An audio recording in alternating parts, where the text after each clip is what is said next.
Bonjour la team et bienvenue sur Je Conseille. Et voici une vidéo sur un début de partie pour The Manhattan Project en configuration pour 3 personnes. La mise en place est identique à celle de la première vidéo, disponible en lien. Et avant de commencer, regardons 2 points importants. Et d'abord, l'ordre du tour. C'est la nation verte qui commence, suivie de la nation rouge, puis de la jaune. Le tableau des bonus de départ indique aucun bonus pour la nation verte, 2 $ pour la nation rouge et 4 $ pour la nation jaune. Ensuite, l'ordre des cartes construction. Il y a quelques cartes de départ intéressantes, notamment l'université ici, en 3e position, et la mine ici, bien sûr, en 1re position. Et enfin, on peut aussi regarder les cartes bombes disponibles, 2 bombes au plutonium et 2 bombes à l'uranium enrichi. Et c'est le début de la partie. La nation verte commence en plaçant un laborantin sur la case construction du plateau principal. Elle paye 5 $ à la réserve générale, comme indiqué ici pour acheter la carte université. Elle prend la carte et la place sur son plateau personnel. Et grâce à son université, elle peut placer un laborantin dessus, ce qui permet de former un nouvel ingénieur pris de sa réserve. L'ingénieur est placé dans ses travailleurs disponibles et son tour se termine car il n'a plus de possibilité d'action. On n'oublie pas de faire glisser les cartes vers la gauche et de faire apparaître une nouvelle carte. Ce sera une mine. Et c'est à la nation rouge, elle décide avec un laborantin, en le plaçant dans la case construction, d'acheter une mine pour 2 $. La mine est placée sur son plateau personnel, et avec 2 laborantins qu'elle place sur sa mine, elle produit 2 yellow cakes, qui sont pris de la réserve. On fait glisser les cartes construction, et on en révèle une nouvelle. Il s'agit d'une nouvelle université, qui est placée bien sûr ici. Fin du tour de la nation rouge, et c'est à la nation jaune. Elle décide d'utiliser un de ses laborantins qu'elle envoie à l'université et elle forme un nouveau scientifique qu'elle prend de sa réserve. Son scientifique est placé dans son stock et comme elle n'a pas d'autre action sur son plateau personnel, elle termine son tour. Et c'est la nation verte. Avec son nouvel ingénieur qu'elle place sur l'action construction, elle achète une des 2 cartes gratuites, comme indiqué ici. Ce sera la mine. La mine est placée sur son plateau personnel et avec un autre laborantin, elle produit un yellow cake. On décale les cartes construction et on en révèle une nouvelle. Et il s'agit d'un réacteur pour produire de l'uranium enrichi.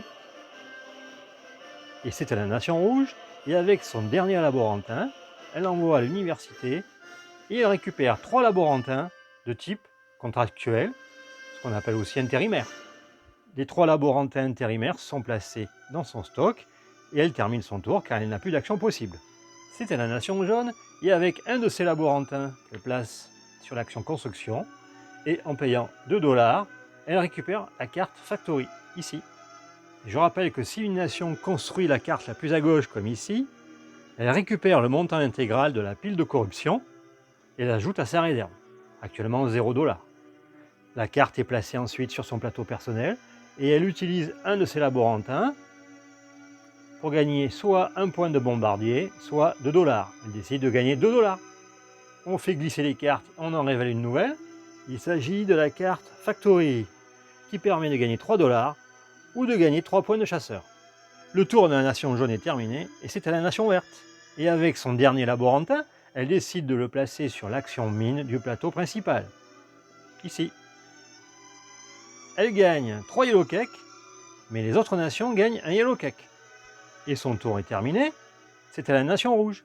Elle décide avec un de ses laborantins intérimaires de faire l'action construction et de payer 3 $ pour acheter l'université. L'université est placée sur son plateau personnel et avec un autre laborantin, elle décide de former un nouveau scientifique. Le scientifique est pris de sa réserve générale. On fait glisser les cartes et une nouvelle carte est révélée. Il s'agit d'une nouvelle université pour former 2 ingénieurs ou un scientifique. Et la carte est placée ici. C'est la fin de son tour et c'est à la nation jaune. Elle place son laborantin à l'université et paye également 3 $, ce qui lui permet de former un ingénieur ou un scientifique. Elle décide de prendre un ingénieur. L'ingénieur, bien sûr, est pris de sa réserve personnelle et son tour est terminé. C'est à la nation verte. Elle n'a plus aucun technicien disponible. Elle est donc obligée de faire l'action récupérer ses techniciens. Elle récupère d'abord la totalité de ses techniciens présents sur le plateau principal et elle les remet dans sa réserve personnelle. Ensuite, elle remet la totalité des techniciens présents sur ses cartes bâtiments dans sa réserve. Si elle avait des intérimaires sur ses cartes, ils auraient été renvoyés dans la réserve générale.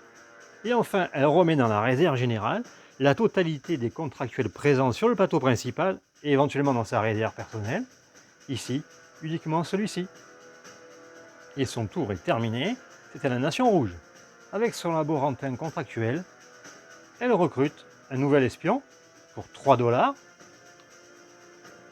Elle avance son disque d'un niveau sur la piste d'espionnage, ce qui lui permet de placer un technicien sur un bâtiment adverse. Elle décide de le placer sur l'université de la Nation Verte afin de former un nouvel ingénieur. Et à noter que cela bloque l'utilisation de la carte université de la Nation Verte. Son nouvel ingénieur est placé ici disponible et elle a terminé son tour. Et c'est à la Nation Jaune qui, avec son ingénieur et son scientifique, décide de construire une bombe. Elle prend les cartes bombes disponibles et elle décide secrètement de prendre cette carte bombe au plutonium. Elle passe les cartes bombes restantes à la nation à gauche, c'est-à-dire à la Nation Verte, et celle-ci fait de même.